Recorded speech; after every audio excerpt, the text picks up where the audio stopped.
Hi, this is Paulo with AEvent support. In this video, I'm going to show you how you can integrate Mailchimp to your AEvent account, enable it for your timeline, and the on-registration options available once it is successfully integrated. Before we start, please make sure that you have your Mailchimp username and password handy because we'll be needing that for the integration. Alright, once you're logged into AEvent, please click on Integrations. Click on Add Integration. Look for Mailchimp by typing it in the search box. From here, you'll see the things you can do with Mailchimp, but for this video, we'll be adding the integration first. Type in your preferred name for the integration. Please label it accordingly to easily identify it when integrating multiple accounts.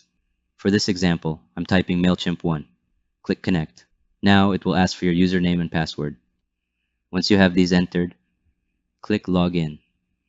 You'll then be prompted to authorize AEvent. Click Allow.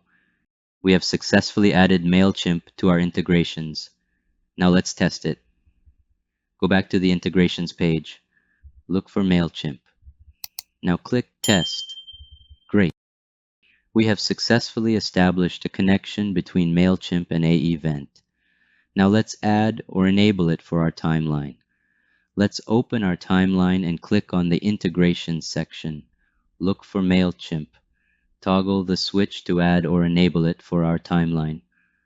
Once enabled, we can now access the integration settings by clicking on the gear icon. From here, you can see the on-registration options for Mailchimp. You can select a list or select a tag you want registrants added to upon registration. For this video, let's enable both. Click on the drop-down arrow for List and choose your desired list. The same with Tag. Select your desired tag from the list. Once you're done, click on Update Settings at the bottom to save your changes.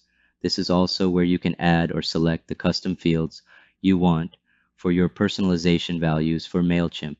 Once you add or select these custom fields, AEvent will pass on these information to Mailchimp. That would be all for this video. If you have any questions, feel free to contact support. Thank you for watching. If you liked this video, please comment below, give it a thumbs up, and subscribe to the channel to get notified when we add more videos. Thanks again.